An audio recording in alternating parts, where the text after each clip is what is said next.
On the morning my daughter stopped speaking to me, I was already too far gone to turn back. And the worst part is, I knew it was coming.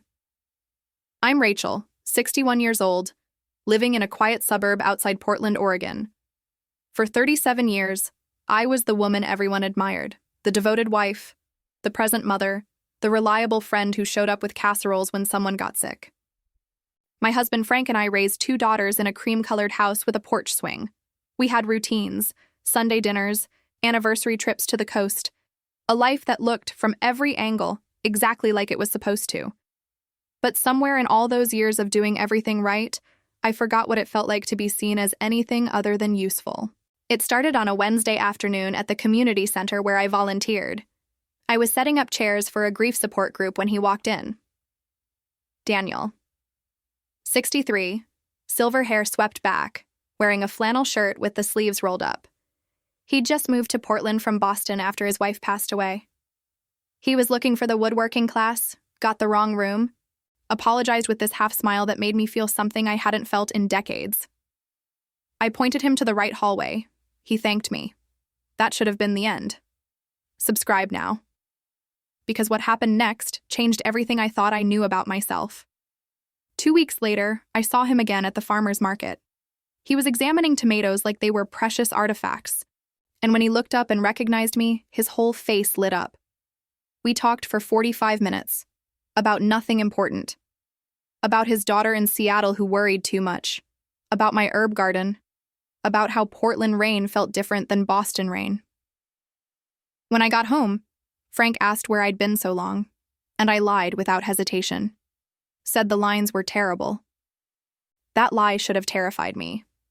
Instead, it felt like a secret door had opened. The grief support group met every Wednesday evening. I started arriving early, telling Frank I needed to help set up. Daniel started coming early too, even though his woodworking class wasn't until 7. We'd sit in the empty community room and talk. Just talk. About books. About the children we'd raised. About the marriages we'd had that somehow, despite being intact, felt like rooms we'd been locked inside for too long. He never touched me, not once. But the way he listened made me feel like I was being unwrapped from layers of invisible fabric I didn't even know I'd been bound in. Stay with me. Because the moment I realized I was in danger, I chose to go deeper anyway. 3 months in, Daniel mentioned he was struggling to assemble furniture in his new apartment. His daughter had bought him a bookshelf, but his arthritis made it hard to manage the screws. I offered to help. Just a friendly gesture, I told myself. The kind of thing neighbors do. I told Frank I was going to my book club. He didn't even look up from his newspaper. Daniel's apartment was small, tidy, filled with unpacked boxes and the smell of coffee.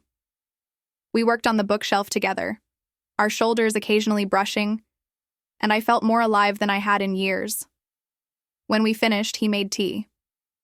We sat on his couch, 2 feet of space between us, and he told me about his wife's final months, how he'd felt like he was drowning, how guilty he felt now for sometimes feeling relieved she was gone. I told him about the time I'd driven to the coast alone, pulled into a beach parking lot, and screamed until my throat hurt because I couldn't remember the last time anyone had asked me what I wanted. "Do you know what you want now?" he asked quietly, and I couldn't answer. Because the truth was pressing against my ribs like something trying to break free, and I was terrified of what would happen if I let it out. I left before I could do something irreversible. But driving home, I realized I was already doing it. Every Wednesday, every early arrival, every lie to Frank. I was already crossing lines just quietly, just slowly enough that I could pretend I wasn't. If you're still here, don't go anywhere.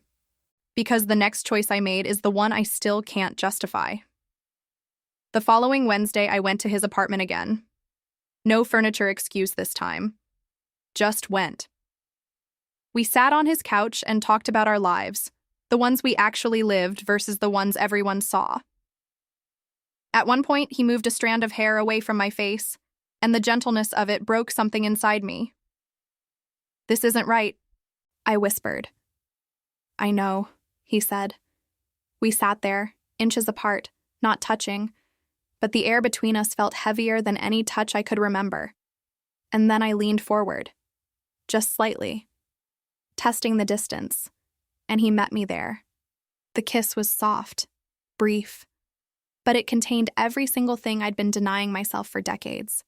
When it ended, I felt like I'd swallowed lightning. "I should go," I said. "Okay," he said. I didn't go. Not for another 2 hours. We didn't do anything more than kiss, but those 2 hours felt like I'd lived an entire alternate life. One where I wasn't invisible. One where my body still belonged to me. When I got home, Frank was already asleep. I stood in our bedroom doorway watching him breathe, and I felt absolutely nothing. That scared me more than the kissing did. Keep watching. Because the moment I thought I had control, everything started unraveling. The double life came naturally, which should have been my first warning. Every Wednesday became sacred. I started finding other excuses too.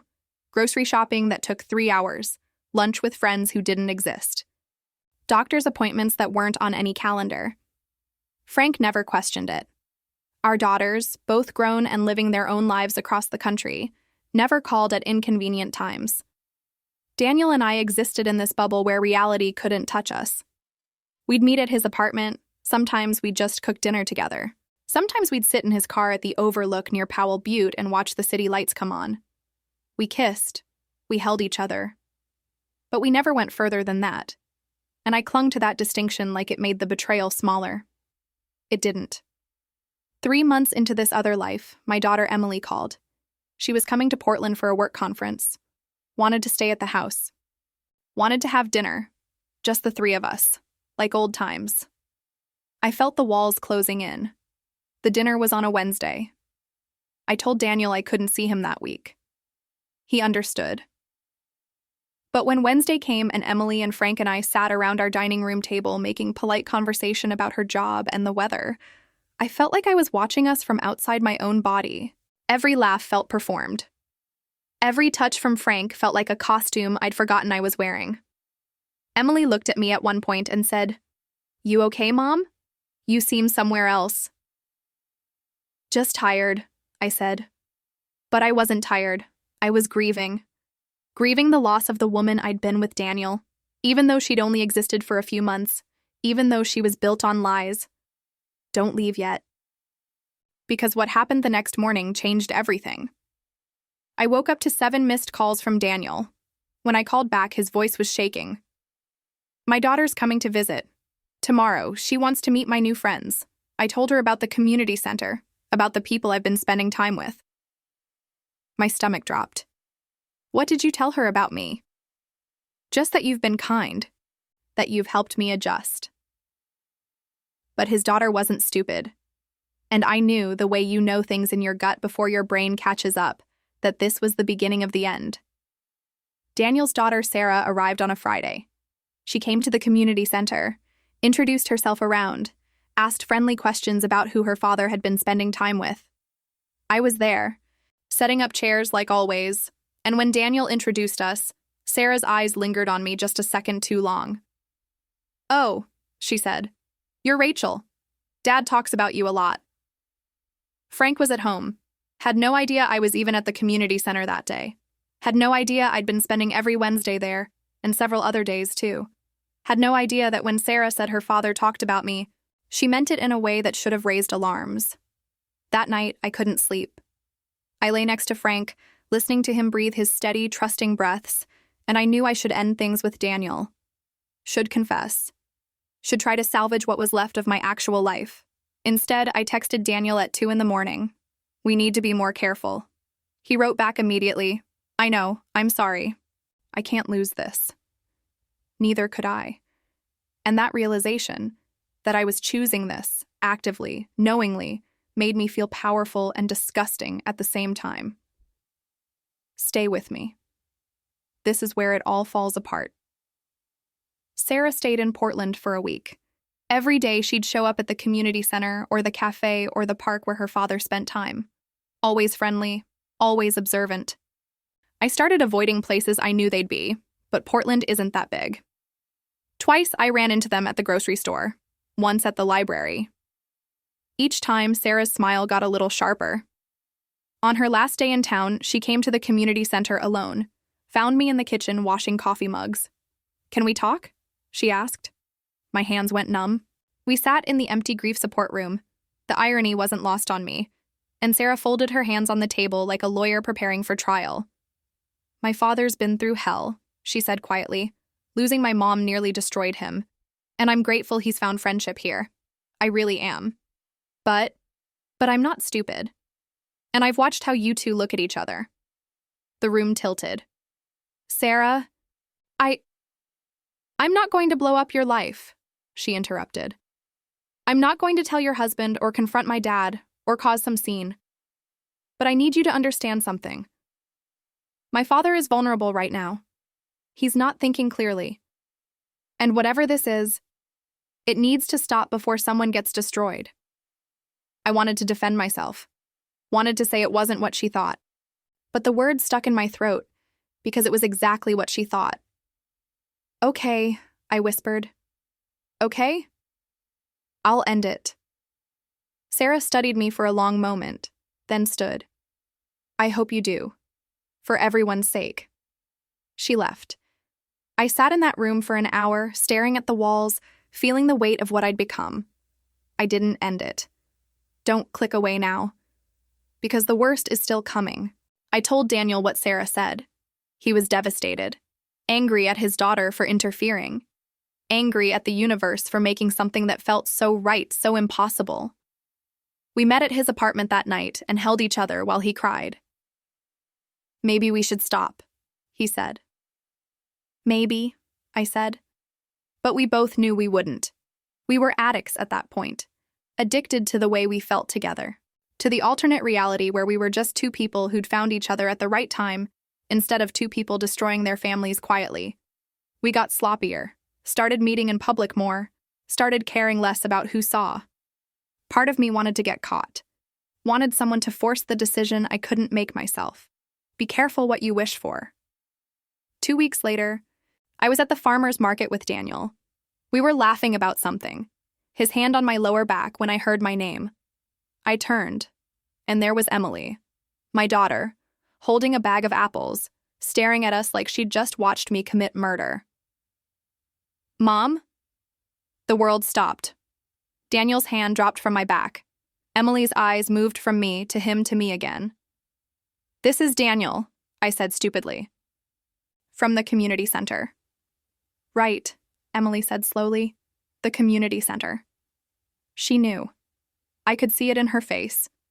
Could see the exact moment she assembled all the pieces I'd thought were hidden. I need to go, she said. Emily. I need to go, Mom. She left.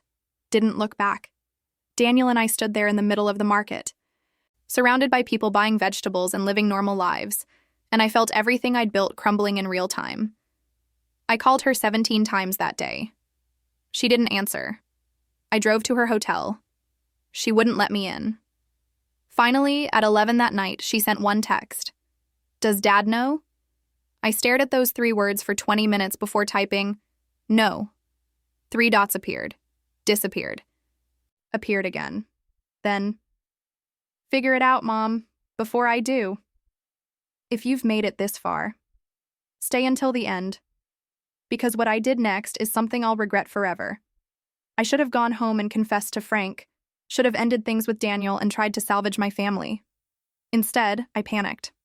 I called Emily's sister Kate in New York and tried to do damage control. Tried to explain that it wasn't what it looked like, that I'd been helping a widower adjust to Portland and Emily had misunderstood. Kate didn't believe me, not for a second. Are you having an affair, Mom? It's not. It's complicated. That's a yes. Kate, please. Does Dad know? Not yet. Then you need to tell him. Before Emily does. Before I do. Because if he finds out from anyone but you, this family is done. She hung up. I sat in my car outside Daniel's apartment building, and I realized I'd just made everything infinitely worse. Both my daughters knew. Both were giving me a deadline to confess. And I still didn't know if I could. I went to Daniel's apartment, told him everything. He held me while I cried and said all the right things about how we'd figure it out. But I could feel the shift. The reality crashing in. The bubble finally bursting. Maybe I should move, he said quietly. What? Back to Boston. Remove the temptation. Give you a chance to fix your marriage. Is that what you want? He looked at me with so much sadness. No. But this was never going to end well, Rachel. We both knew that. I drove home at midnight. Frank was awake, sitting at the kitchen table. Where were you? He asked, and I could have lied. Could have bought myself one more day. But I was so tired of the wait, so tired of being two different people. I need to tell you something, I said. Watch until the very end, because you need to hear what happened next. I told Frank everything, every Wednesday, every lie, every moment with Daniel. I told him about the kissing, about the emotional affair that felt more real than anything in our marriage had felt in years. I watched his face go from confusion to hurt to something worse than anger. Betrayal. Pure betrayal. He didn't yell. That would have been easier. He just looked at me like I was a stranger and said, "Get out! Frank, get out of my house." I left, went to a hotel, called Daniel sobbing. He came and sat with me until dawn, and I realized that even now, even after destroying everything, I still wanted him there. That's when I knew I was truly lost. Emily stopped answering my calls entirely. Kate sent one text. "I can't believe you." Frank filed for separation 3 days later. My friends from church stopped inviting me to things. The women I'd volunteered with at the community center looked at me like I'd committed treason against everything we stood for. Daniel did move back to Boston. Said he couldn't stay knowing what his presence in Portland had cost me. We tried to stay in touch, but every phone call felt like picking at a wound that wouldn't heal. 6 months later, I'm living in a one-bedroom apartment in a part of Portland I don't recognize. My daughters speak to me in brief, cold exchanges about logistics. Frank won't look at me when we have to interact. I lost my marriage, my family's respect, my place in my community. And here's the part I can't admit to anyone but you. Some mornings, I wake up and I don't regret it. Some mornings, I remember how Daniel made me feel, and I think maybe it was worth it just to feel alive again. Just to remember I was more than a wife and mother and volunteer, just to know I was still capable of want. Other mornings, I wake up and hate myself so completely I can't get out of bed. I don't know which feeling is true. Maybe they both are. So I'm asking you, because I genuinely don't know. Was I selfish? Was I human? Can I be both? Leave your answer in the comments. I'll be reading every single one. Because right now, you're the only people who know the whole story, and if you stayed until the end, thank you. Subscribe if you want to hear what happens next. Because this isn't over, not even close.